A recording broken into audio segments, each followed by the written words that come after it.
제가 이렇게 목차는 이제 현황하고 유학 이유나 정책하고 사례, 사실 이 부분은 조금 면담이 좀 필요해가지고 이제 그 취업해 있는 사람들 면담을 좀 했고, 그래서 여기는 간단하게 탐색 정도밖에 하지 않고 그렇습니다. 선원을 보시면 우리나라가 이제 인구 수도 이렇게 되게 줄어들고, 그리고 이제 교육 발전에 대한 특구도 만들고 이렇게 하지만 가보면 외국인에 대해 가지고 생각보다 아직도 배타적이거든요. 보면 이 포용적이고 이들을 어떻게 정주를 시키고 이렇게 정부나 이런 지자체에서 이야기는 하지만 실질적으로 거기에 대한 프로그램들은 거의 없어요. 보면 그래서 이런 부분은 뒤에 이렇게 보시면 이 사람들이 공부를 하고 이제 바로 나라로 자기 나라로 가려고 하는 성향이 되게 강하거든요. 특히 이제 고학력자일수록 그렇습니다. 그래서 이 부분은 이제 그 유학생뿐만 아니라 이제 이민자 수도 자꾸 늘어나고 앞으로 사회를 그려봤을 때 이 부분은 이제 외국인하고 함께 동화되지 않으면 안 될 이제 그런 시기도 오게 될 거고 그래서 여기에 대한 어떻게 보면 처음으로 이제 고민을 해보자고 해서 이제 했는 것이다 이렇게 보시면 될 것 같아요. 유학 이유는 연도별은 아까 학장님께 쭉 해주셔가지고 넘어가도 될 것 같아요. 이렇게 쭉 계속 이렇게 전가를 해왔고 그 다음에 유학 형태를 보면 이렇게 거의 다 이렇게 잡인 것 같아요. 경제적 부분이 되게 큰 것 같거든요, 보면. 이 정부 초청이나 대학 이런 쪽은 상당히 이렇게 적게 돼 있다고 보시면 될 것 같습니다. 그리고 주요 국가는 아까 보셨듯이 중국이 제일 많고 그다음 뭐 캐나다하고 이렇게 우즈벡하고 이렇게 쭉 나와 있습니다. 본 아까 보신 내용이라서 넘어가도록 하겠습니다. 이 부분도 이제 아까 마찬가지 설명을 해주신 것 같아요. 그래서 근데 요거를 찾을 때 이 학생들이 찾은 것은 이거거든요. 이거 저 중국 유학 발전 보고 청사라고 해가지고 중국에서 이렇게 발간하는 게 있나 봐요. 이제 거기서 이제 본인들이 이걸 가져와 가지고 옆에 이제 설명을 달았는데 중국은 어쨌건 이게 세계 최대 유학생 공급원이다. 그리고 이제 코로나에도 불구하고 2위 인도보다도 2배 이상 더 많다는 거. 이게 77은 아니지 싶은데 본인들은 서기에 77 해놓고 잘했다고 이러더라고요. 하여튼 2022년까지 옆에 표처럼 이렇게 지속적으로 증가했는데 코로나 때 조금 줄었다가 다시 이렇게 증가하는 형태를 나타내는데 대부분이 중국 유학생들의 말을 들으면 졸업 후에 이제 중국으로 가고 싶다 이렇게 이제 이야기를 하나 봐요. 이 갈수록 이제 조금 아까 말씀하신 거 조금 다른데 갈수록 조금 뚜렷해지는 경향이 나타나는가 봐요. 이렇게 돌아갈 사람 안 돌아갈 사람 이렇게 명확하게 좀 갈리는 것 같아요.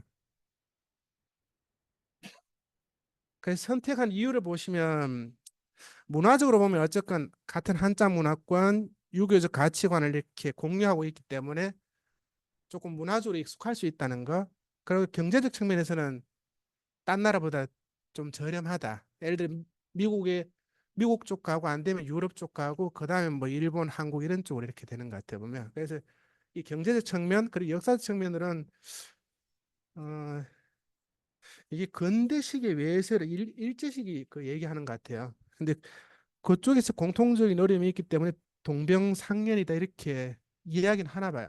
또 한국 전쟁을 고려하면 꼭 그렇지도 않거든요, 이게. 근데 이런 부분을 이야기는 일단 하고 있으니까. 그래서 92년 수교 이후에는 실제로 많은 유학생들이 이렇게 증가를 한 상황입니다. 이제 정부 정책하고 이런 부분 보시면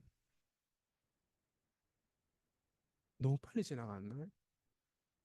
한 35분 정도 하면 되는 거죠. 35분. 천천히 또 하겠습니다.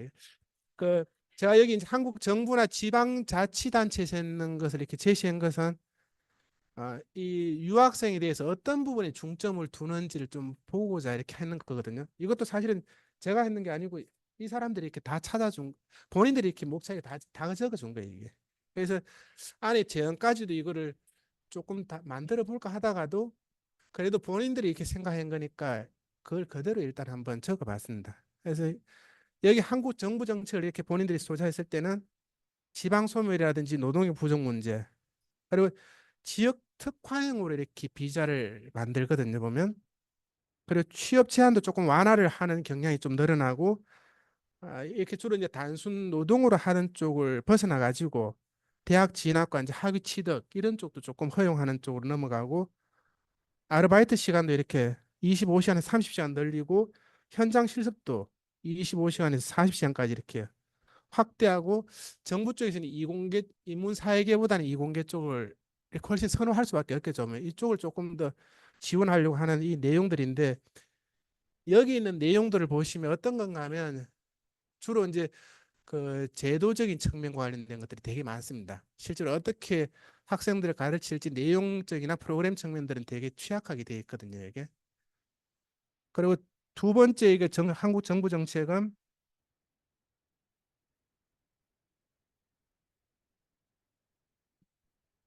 잘못 이거죠. 맞아. 여기 보시면 한국 정부 정책이 요거는 2024년에 이제 법무부에서 낸 겁니다.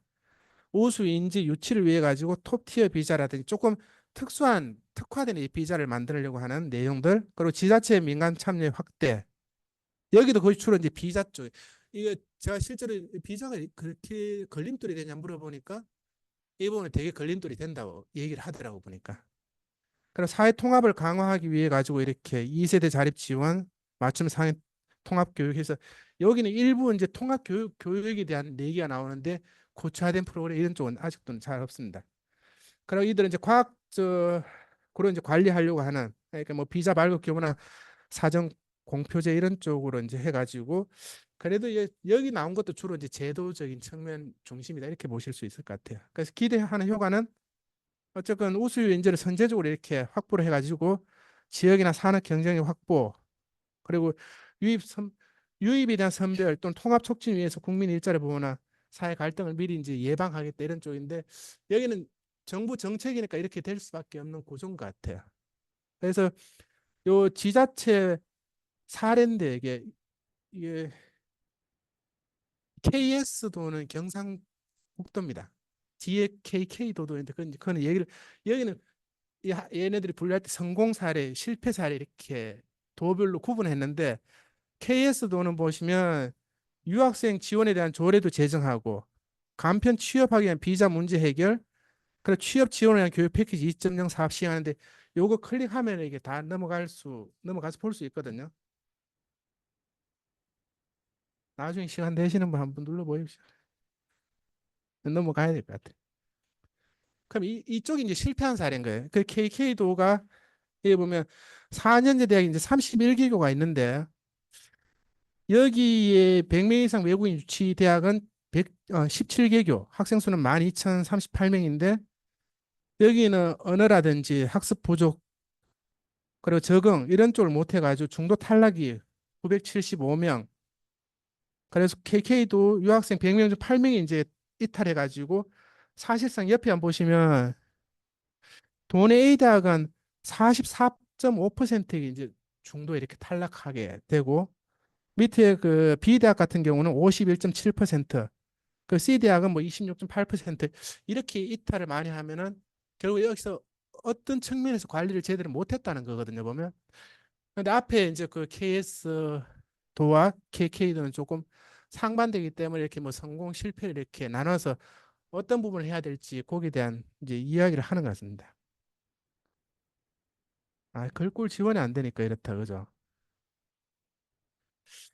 취업을 위한 면담 조사 이 부분에 이제 실제로 그 한국에 취업을 하고 있는 사람들한테 뭐가 어려운지를 그걸 물어본 거거든요. 그래서 이 요인 구성을 위해서 문헌 분석해 가지고 잠정적인 틀을 만들어서 전문가 자문을 하고 연구자 검토해서 최종적으로 이제 연구 틀을 만든 겁니다. 그래서 문헌 분석을 보시면 리스는 이제 잘 아시는 거니까 여기서 이제 중국 유학생으로 키워드 검색을 하니까 이렇게 1439건이 나온 것 같아요. 그래서 이제 무관한 549건을 제외하고 이렇게 그 외에 이제 그 제외한 건수를 이제 가져온 거죠. 그래서 관련 주제는 99년부터 이제 했는데요.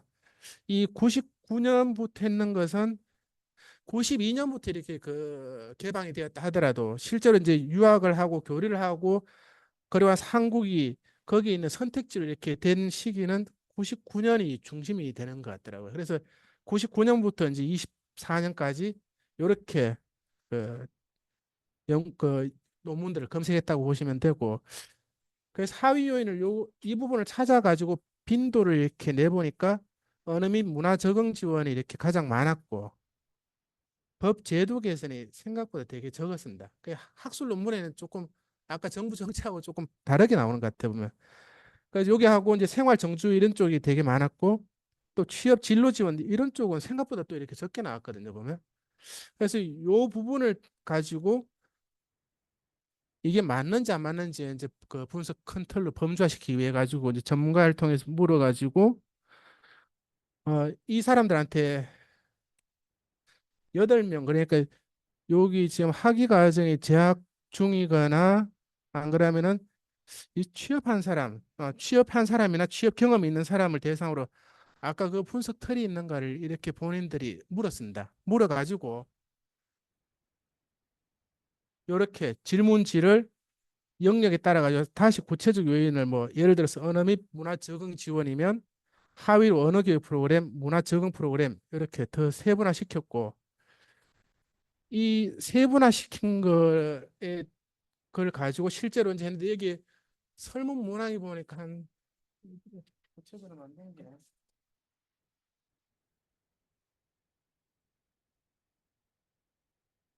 많은 것 같은데. 아, 하위에 설문 문항을 보니까 23개 문항을 만들어서 이렇게 조사를 했는 것 같아요. 했는데 이제 그 주된 대상은 이렇게 이분들이 저는 앞에 했는 사람하고 똑같은 사람인 줄 알았더니 이제 다른 사람이더라고. 아까는 그 자문 그룹이고 요 사람들은 실제로 이제 취업하고 있는 사람들을 대상으로 해가지고 따로 이 표집을 해가지고 그렇게 이제 조사를 했는 겁니다. 그래서 연구 도구는 아까처럼 이렇게 나온 것들 있잖아요. 그 스물 몇 개라는 거.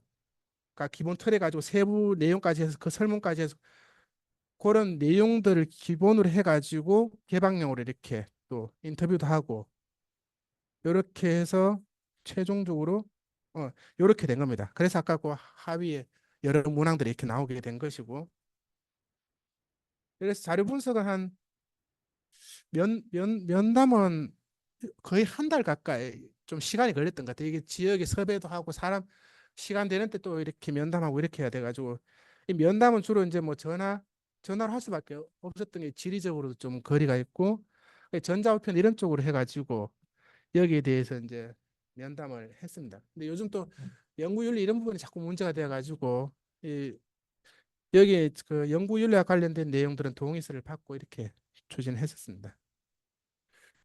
해서 이제 분석은 여기 이렇게 이분들이 했듯이 전사가 한 64쪽 분량이 나왔는데 이게 엠비브라고 하는 프로그램이 있거든요. 엠비브가 이제 이렇게 주제 키워드를 넣으면은 빈도나 이런 것들이 좀 나타나요. 그러니까 얘들이 하나도 몰랐는데 이거 하기 위해 가지고 한 달 정도 이렇게 이 공부를 시켰어요. 하니까 본인들이 요거 한 번 하더니 이제 숙달된 것 같더라고. 다른 거 하라니까 이제 잘 하더라고요, 이게. 그래서 본인들이 이것 때문에 공부한 거예요.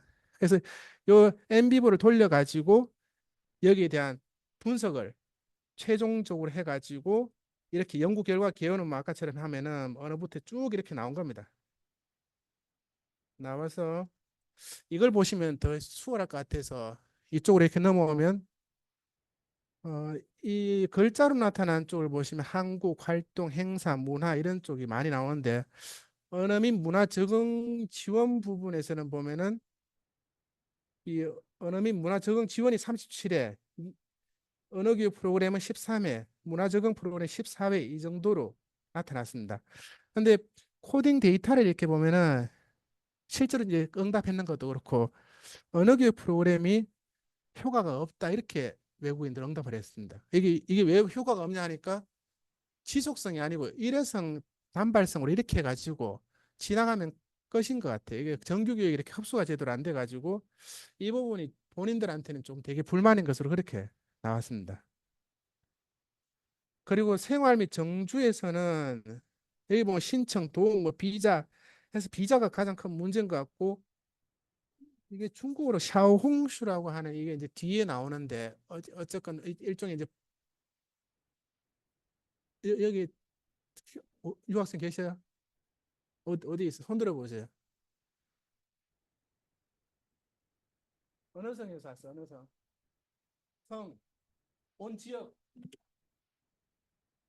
운남? 운남.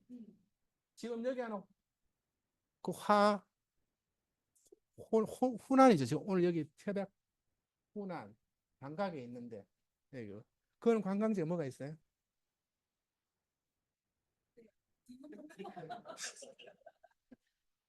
나중에 잘 생각해보면 노는 데를 잘 찾아놔야 돼. 차홍수가 뭐예요? 일종의 플랫폼이야, 그죠? 이렇게 뒤에 제가 써놨는데 중국 사람 소통을 할 수 있는 일종의 플랫폼 매개체인 거예요.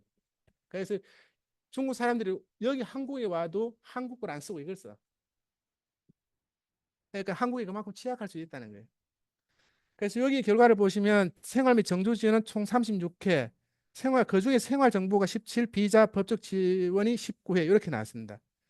그래서 여기 보시면 여기도 이제 조금 이렇게 본인들이 아쉬워하는 것은 신입생 설명이나 이런 쪽에 쓰레기 분리수거나 배운 사례 이런 쪽은 있지만 이들도 거의 일회성인 것 같다. 좀 지속성이 앞에 것도 그렇고 뒤에 것도 그렇고 프로그램이 단절적으로 이렇게 보는 것 같아요.